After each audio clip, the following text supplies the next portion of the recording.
Vamos trabalhar para Jesus então? Eu quero falar sobre tenha paciência até quando? Até Jesus voltar, tá? Ah, meu pavio é curto. Problema seu, você tem que ter paciência. Quem não tem paciência se precipita. E quem se precipita perde oportunidades. Eu tenho muita coisa que eu queria para ontem. Nossa, essa reforma da igreja aqui está me testando. E eu tô entendendo, olha, eu tô ficando numa paz, tô ficando de boa na lagoa, porque eu tô percebendo que eu tô fazendo tudo o que eu preciso fazer, e o que não está acontecendo no tempo que eu queria é porque Deus tem coisa melhor. Eu vou dar um exemplo para você. Nós íamos fazer essa obra em alvenaria, tijolo. E não saía, e não saía, e não saía. E vai, e contrata, e pá, e pum, e pá, e pum. Aí eu vou pregar lá no Mac Anderson, lá em Goiânia. Aí eu chego lá na obra dele, tá fazendo uma obra, em Vina e Galpão. Olhei para aquele negócio assim, tudo pronto já. Até tijolo comprado. Olhei para aquele negócio e falei, nossa, obra limpa. Fui fazer cálculo.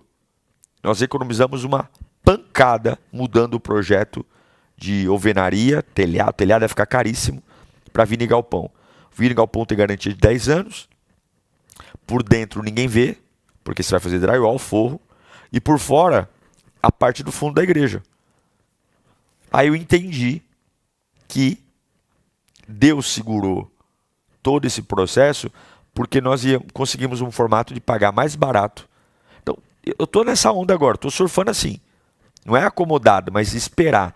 Você tem que entender que quando você quer muito uma coisa, você está na presença de Deus, você está servindo a Deus, você quer demais, mas está uma roda presa, está um negócio, está um freio, um pé no breque. Abra a perspectiva que seja Deus segurando você para viver melhor, coisas melhores do que as que você planejou. Tenha essa perspectiva em mente, tá? Tenha essa perspectiva em mente. Vamos lá então, Tiago 5, 4 e 6.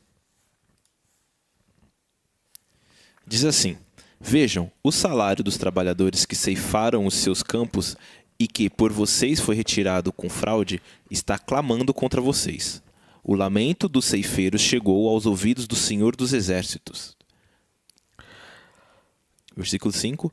Vocês vieram luxuosamente na terra, desfrutando prazeres e fartando-se de comida em dia de abate. Versículo 6. Vocês têm condenado e matado o justo, sem que ele ofereça resistência. Então, esses versículos deixam claro que Deus está vendo toda a injustiça. Tudo o que acontece com a gente, Deus está vendo. Ele sabe o que todos fazem, falam e pensam. Então, isso para mim é uma baita tranquilidade. Porque a maioria das coisas que nos leva a querer acelerar a todo custo é a injustiça também.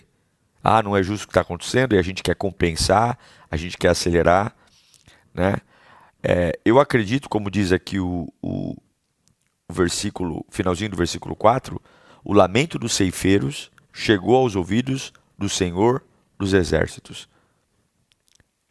O que é o lamento dos ceifeiros? Os trabalhadores que foram injustamente prejudicados.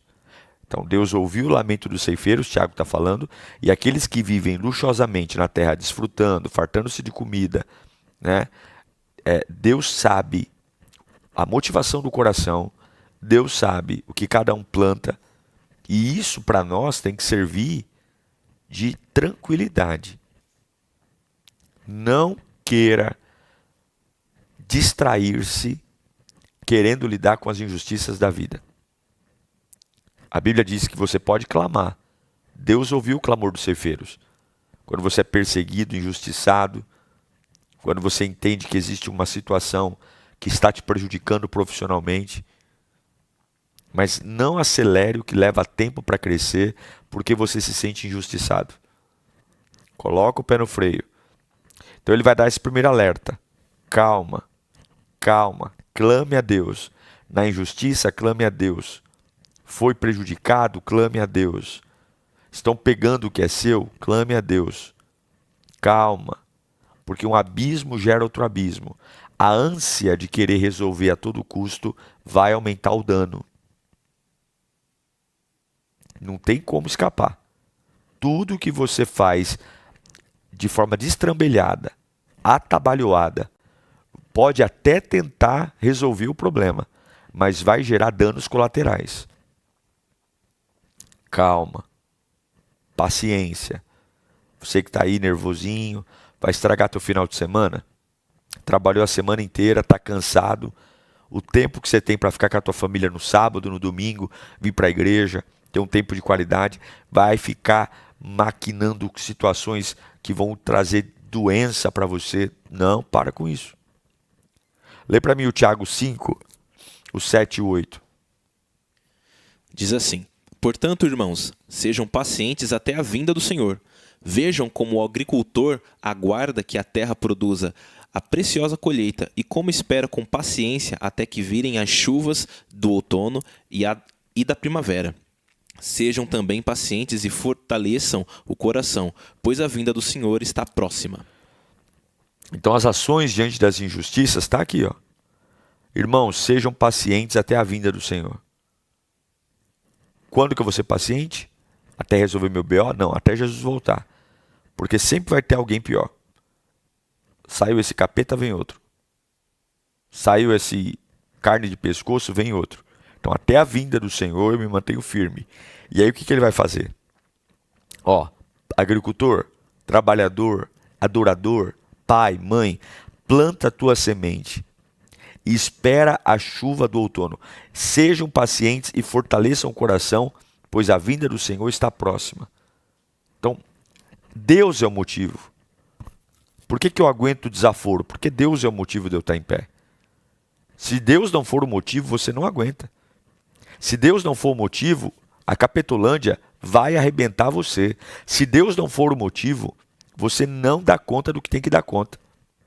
É impressionante a quantidade de problemas que nós enfrentamos porque simplesmente colocamos a solução da vida nos problemas que tem aqui na Terra. Não, nós temos que elevar a nossa esperança. É até a vinda do Senhor. Deus tem o meu limite, Deus me conhece, Deus sabe quem eu sou. Então o agricultor planta a tua semente, faz teu trabalho, vai fazer teu curso, vai fazer tua faculdade, vai limpar tua casa, vai para a academia, faz a tua parte. Para de querer simplesmente querer acelerar coisas que levam tempo para crescer. Para com isso. Olha aí o agricultor, ele confia no trabalho. Veja, o agricultor ele pode fazer um grande trabalho. Ele pode separar a semente, ele abre o buraco no chão, ele joga a semente na terra, ele rega. Só tem uma coisa que ele não pode fazer: o processo biológico da semente fecundar no solo e brotar. O apóstolo Paulo vai falar sobre isso. Quem dá o crescimento é o Senhor. Você pode ser muito habilidoso, mas você não faz nada crescer. A chuva quem dá é Deus. O crescimento quem dá é Deus. E essa paciência de entender que o tempo certo é Deus que faz, vai dar qualidade de vida para você. Então, nós estudamos isso ontem. Se aconteceu ou não aconteceu, o Senhor sabe. O Senhor sabe. Eu preciso ter uma mente e entender que as perfumarias da vida não podem destruir a minha paciência. Então, nutra o seu coração na presença de Deus. Adore, busque, clame, seja seletivo, pare de ouvir bobagem, tira do seu caminho pessoas que enfraquecem tua fé, vai ler a palavra, vai fazer sua devocional. Já fez devocional hoje? Já orou quando acordou? Pôs um louvor no rádio? Não, é só porcaria, só segue gente que não presta, só fala do que não presta, só ouve polêmica. É o tempo todo sendo alimentado por situações de estresse, de nervosismo. Precisamos entender que a vida é uma guerra e é uma estratégia, tudo é uma estratégia. Tudo. Vacilou, dormiu no ponto, já era, perdeu o ônibus. Então o Tiago também está nos convidando a fortalecer o nosso coração e nutrindo o nosso coração com aquilo que não nos desfaleça. Então mantenha seu coração na palavra, em gente que sabe esperar. Para de ficar andando do lado de aceleradinho, apressadinho. Gente que tudo quer para ontem. Dá preguiça ver a quantidade de pessoas que não levam suas vidas a sério. Tudo feito na calada da noite. Decide casar rápido, abre mão do emprego rapidamente, desiste da fé, um dia ama, outro dia odeia, não sabe o que quer, não tem, como diz minha esposa, é confuso. Tem gente confusa. E o nosso nível de confusão fala do quanto nós não somos profundos nas nossas convicções. E por que não somos profundos? Porque não fazemos nada constantemente. Pegamos e soltamos, começamos e cancelamos, não damos sequência a nada. E Tiago está lembrando que a vinda do Senhor está próxima. E o mais importante não é carro, não é casa. O mais importante é entender que coisas vão e coisas vêm, pessoas vão e pessoas vêm. E a única coisa que realmente vale a pena eu me apegar é a presença de Deus e a salvação. Olha o que ele fala no versículo 10 e 11. Diz assim: irmãos, tenham os profetas que falaram em nome do Senhor como exemplo de paciência diante do sofrimento. Como vocês sabem, nós consideramos felizes aqueles que mostraram perseverança. Vocês ouviram falar sobre a paciência de Jó e viram o fim que o Senhor lhe proporcionou. O Senhor é cheio de compaixão e misericórdia. Por que a Bíblia está escrita? Para eu abrir ela no Salmo 91, lá na minha sala, e ficar igual o Changeman, ou ficar igual Power Ranger, vem um demônio, abre a Bíblia e joga um raio, ou ursinhos carinhosos, né, que sai. Não sai raio da Bíblia. O diabo não tem medo de papel. Eu vou dizer para você, é bonito. Se você quer ter uma Bíblia aberta na tua sala, a gente via muito filme antigamente de aquele negócio que tinha Inquisição, os padres iam expulsar demônio de bruxa, aí jogava água benta. Sim. Abria a Bíblia no Exorcista, Salmo. Né? Exorcista. Abria a Bíblia, aí o demônio ficava assim no filme. Aí o padre abria a página da Bíblia assim. Olha aqui, você acha que o diabo tem medo de papel? Hã? Você acha que o diabo tem medo de papel? O poder da palavra não é o papel. O poder da palavra é um homem e uma mulher que voluntariamente conhece a palavra e vive a palavra. Em vez de você abrir a página da Bíblia, obedeça a Bíblia e levanta a tua mão para ver se o capeta não geme na hora. Vê se o capeta não sai correndo estribuchando. Então eu tenho que olhar a Bíblia e cada pessoa que está ali, cada personagem que está ali, Davi, Abraão, Moisés, a Bíblia não consegue registrar tudo o que aconteceu. Não teriam páginas suficientes no mundo. Jesus fez muito mais milagre do que os registrados na Bíblia. Moisés teve muito mais experiências nos 40 anos de deserto do que as que foram registradas. E o que foi registrado? O essencial para quê? Para a nossa geração. Está na Bíblia o que é fundamental eu conhecer para que, através da experiência desses homens, eu lute minhas guerras. Então você está passando uma batalha, a gente pergunta para todo mundo, como é? Vai para a Bíblia. Como Abraão enfrentou suas guerras, como Noé enfrentou suas guerras, como José enfrentou suas guerras, como Davi enfrentou suas guerras, como que cada um... Eu tenho certeza que há um personagem bíblico, pelo menos um, para não falar vários, que passou pelo que você está passando e tem um manual do que você tem que fazer para que você tenha o mesmo resultado que eles tiveram. Leia a Bíblia. Está passando por uma injustiça? Lembra de José. Como que ele lidou com isso? Está passando por uma traição? Lembra de José também. Que o bichinho sofreu, viu? Vence em silêncio. José foi mais esperto do que o que fizeram com ele. Está passando, pecou. Ah, pastor, pulei a cerca. Coloquei uma gaiada em alguém. Davi também colocou uma gaiada. Mas Davi morreu como homem de gaiada? Não, Davi morreu como homem segundo o coração de Deus. Como é que o Davi fez para sair disso? Está lá na Bíblia. Está lá. Ah, pastor, eu fui jogado numa situação injustamente. Daniel também. Foi jogado numa cova de leões, injustamente. Como é que ele saiu de lá? Como é que ele fez? Tem que olhar para a Bíblia. O que os homens bíblicos fizeram, tu faz. E pronto, acabou. Repete. Copia e cola. Ctrl-C, Ctrl-V. O que eles falaram? O que eles fizeram? Que tipo de oração? A Bíblia está aí para isso. Então para de fazer macumba com a Bíblia. Vá ler e seguir o que está escrito lá. Bíblia não é amuleto. Não vai jogar Pokémon com a Bíblia. Bíblia é para você ler e aprender. Tá? Então haja, o próprio Tiago fala como Jó. Haja como Jó. Teve paciência. E Deus proporcionou a ele crescimento. Davi se arrependeu. Na vida cristã, na vida com Deus, você precisa ter estratégia. Porque senão você vai ser atropelado. Coloca para mim aí Tiago 5,12. Sobretudo, meus irmãos, não julguem nem pelo céu, nem pela terra, nem por qualquer outra coisa. Seja o sim de vocês, sim, e o não, não, para que não caiam em condenação. Isso aqui é poderoso. O que ele está falando? Tenha lado. Sim, sim, não, não. O que passar disso, você vai ser condenado. O que é o que passar disso? É o em cima do muro. É o nem, nem. Nem de Deus, nem do capeta. Não tem essa. Ou você é de Deus, ou você é do capeta.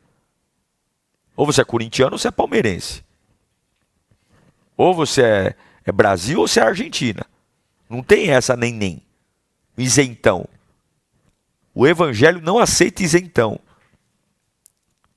Então, fazer juramento, ficar na emoção, nós temos que ter lado. Cristão tem caráter. Homens e mulheres de Deus que querem viver os frutos do evangelho têm caráter, têm confiabilidade. As palavras de um verdadeiro cristão devem ter compromisso. Se você diz que vai, vá. É por isso que estoura a bomba do outro lado.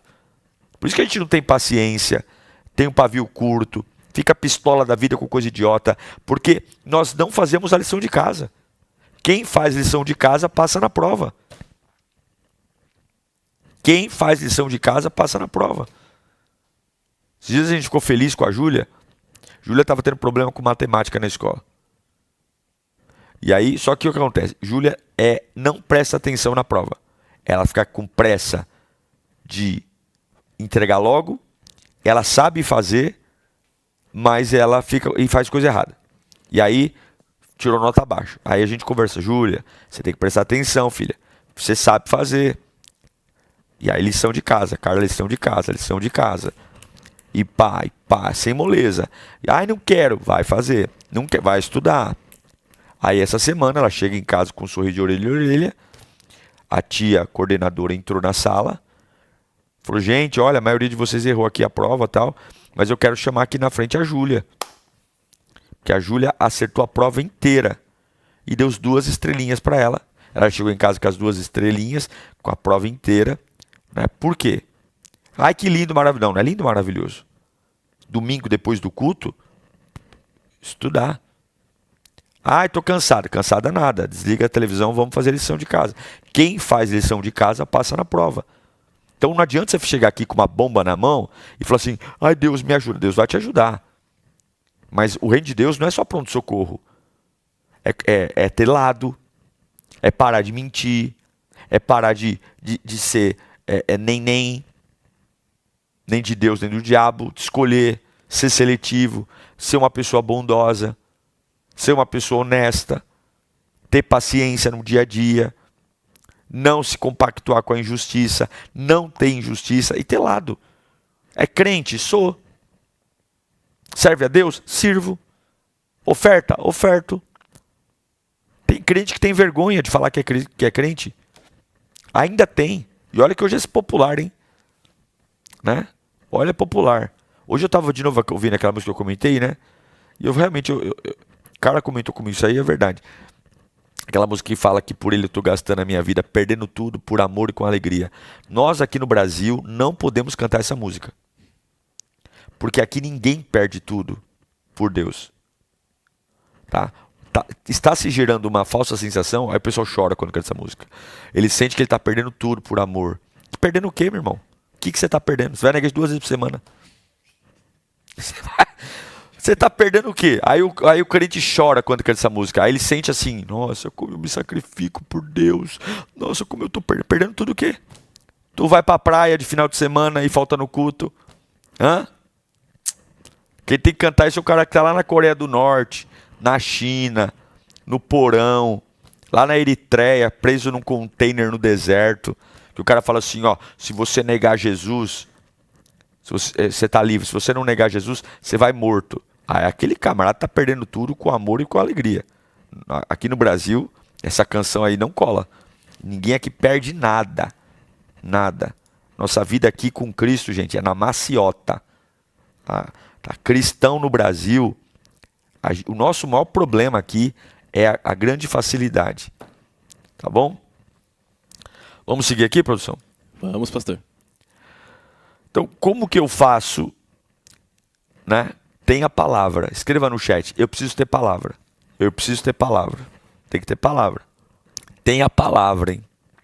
Crente tem que ter palavra. Esse negócio de não ter palavra não pertence a homens e mulheres de Deus. Deu sua palavra, cumpra. Nem que você tenha prejuízo. Cumpra. Cumpra. E para de ser confuso, hein? Tem gente que é confuso demais. Fala uma coisa, depois fala outra. Quer uma coisa, não quer outra. Né? Os culachos que eu tomei da minha mulher, tô dando os culachos de você aqui. Deus ouvi. Cara, Diego, você está muito confuso. Eu guardei isso aí. Ela pegou pesado, né? Pegou pesado. Diego, você está muito confuso. Tem que focar nos... Verdade. Então eu vou dar um esculacho de você. Você também está muito confuso. Para de ser confuso. Vamos lá então, produção. Bora. Versículo 15.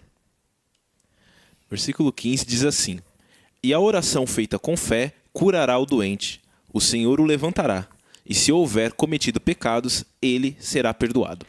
Então o Tiago está falando de vários assuntos aqui. Já falamos de palavra, já falamos de injustiça. Mas ele vai falar sobre o poder da oração. Que a oração feita com fé curará o doente. E o Senhor levantará. E se houver cometido pecados, ele será perdoado. Em outras palavras, a oração ela é a melhor resposta, seja qual for a pergunta. Qualquer pergunta, qualquer situação, a oração. Veja que ele coloca o exemplo da cura, né? O doente vai ser levantado, mas ele usa a oração como dois elementos, o da cura física e do perdão de pecados, que é algo espiritual. Então Deus, ele não pode ser a última instância, Deus tem que ser a primeira.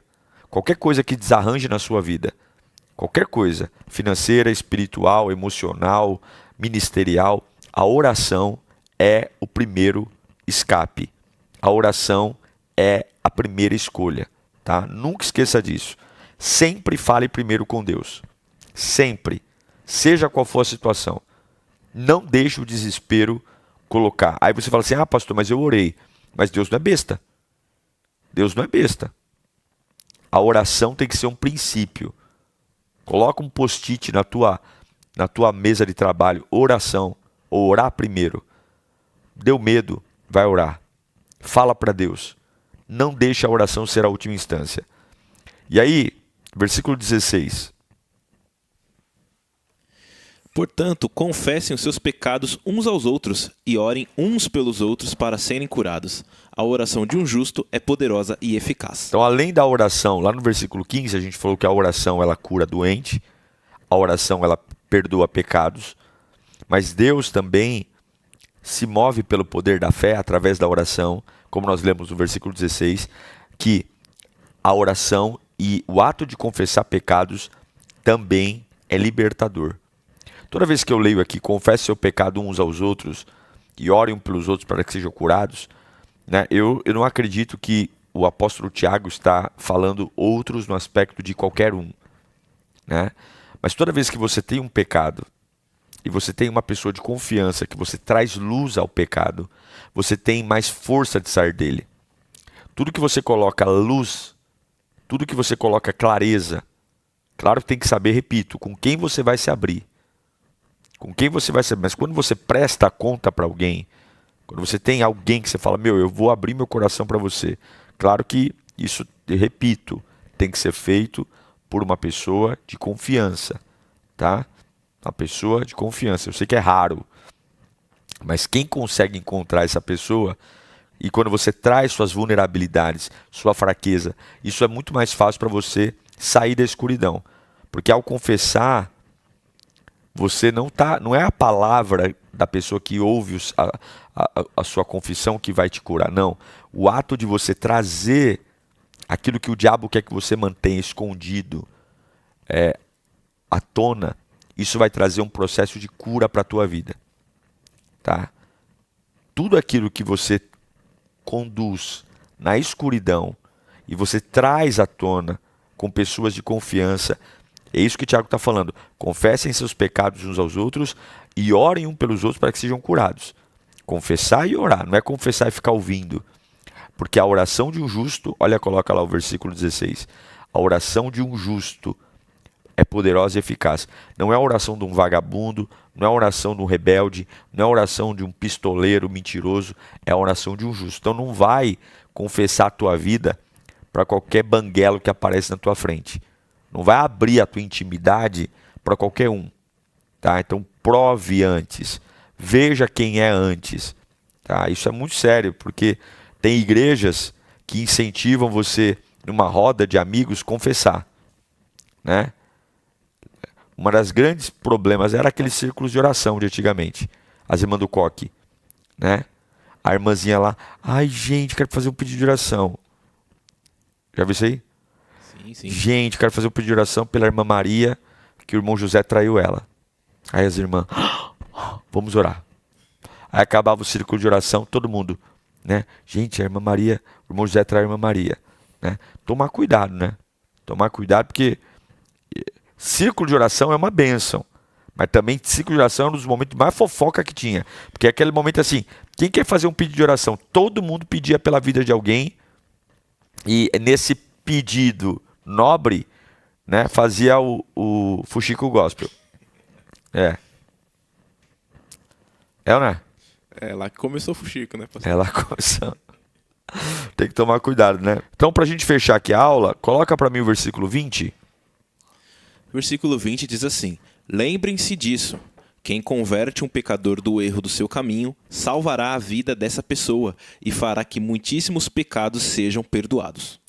Então, o Tiago está falando o seguinte: a salvação é individual, mas quem converte o pecador do erro do seu caminho, salvará a vida dessa pessoa e fará que muitíssimos pecados sejam perdoados. Então, o que ele está falando? Se você tem um estilo de vida que leva outras pessoas a ter um encontro com Deus, se você tem um estilo de falar, de viver, de trabalhar, e isso desperta outros a ter um encontro com Deus, isso traz para você perdão de pecados. Como assim, pastor? Porque só é possível viver uma vida desse jeito se você tem intimidade com Deus. Tem jeito. Então tem um estilo de vida que a pessoa, quando ela for pecar perto de você, ela fica constrangida. Tem um estilo de vida que apresente o reino de Deus de forma onde seja atrativo. Eu fico pensando, ontem, por exemplo, tivemos uma multidão aqui na igreja. Não falo no culto o seguinte: convida alguém. Tem igreja que tem a campanha do traga mais um. É ou não é? Sim. Não, eu não convido. Se eu falar traga mais um, aí que não cabe mesmo. Mas o que leva? E quando eu faço o apelo, eu pergunto sempre: quem está aqui a primeira vez? A maioria. Esse é o poder de você inspirar outros a vir para a casa de Deus. Então, o Tiago está falando, olha, quem converte o pecador no seu caminho... Agora, o que é converter o pecador? É falar de Abraão, de Isaac, de Jacó, de Moisés? Não. É ter uma vida curada. A maior pregação do evangelho é a tua cura. É o teu nível de alegria quando você passa pelo que todo mundo passa. A maior pregação do evangelho é a tua constância. É a tua capacidade de ter personalidade. Gente que riu de mim hoje quer conselho. Gente que nas minhas escolhas, quando eu comecei o meu ministério, zombou, hoje, né, quer estar perto, está tudo bem. Só que eu entendo que eu não posso oscilar o meu compromisso com Deus por quem gosta e por quem não gosta. Eu tenho que seguir em frente. Então, há várias formas de você evangelizar as pessoas do seu trabalho, as pessoas que caminham com você no ônibus, no metrô. Dê exemplo. Dê exemplo. Esses dias eu estava ali, né, no trânsito, quase que eu xinguei um camarada, mas aí eu lembrei, e se ele for na Lírio? Hã? E se ele for uma pessoa que me segue? Hã? E se ele um dia cair no meu Instagram?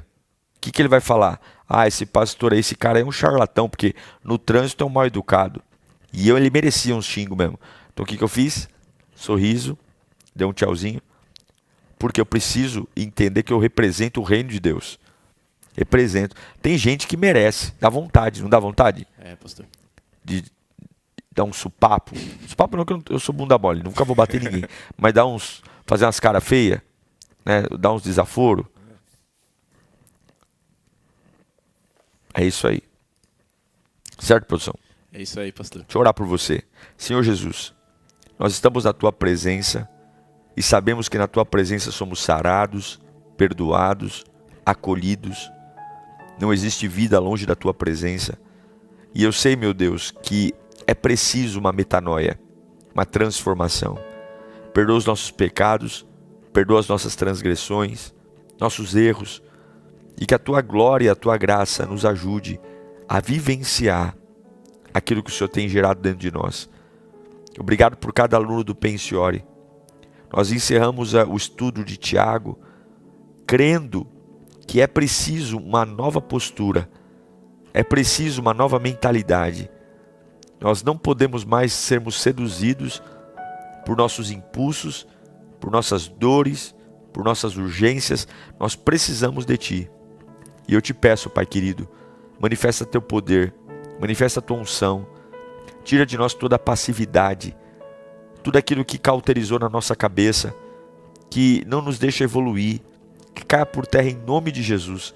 Somos Teus filhos, Te amamos, precisamos de Ti, e em Ti somos mais do que vencedores. Em Ti alcançaremos o sobrenatural, em Ti veremos nossa alma transformada. Senhor, que possamos dar exemplo para as outras pessoas da Tua obra em nós, do Teu cuidado em nós. Nós Te amamos, Te desejamos e precisamos de Ti. Buscamos, ó Pai, todos os dias nos parecermos contigo. E eu oro agora por aqueles que estão desanimados, frustrados, abatidos. Levanta-os, Deus. Que possamos neste final de semana colocar nas Tuas mãos toda a injustiça, toda a situação que tem nos deixado amargurados, preocupados. Não, o Senhor vai cuidar de tudo isso. O meu papel é te servir, te adorar e te buscar. Eu abençoo o nosso final de semana. Que seja um final de semana de vida, de paz, na Tua casa, recebendo a Tua palavra, com as pessoas que nós amamos, renovando o nosso coração e a nossa fé. Que seja um final de semana de conquistas, porque a agenda de morte foi quebrada. Em nome do Pai, do Filho e do Espírito Santo eu oro, para a glória de Deus. Amém, amém e graças a Deus.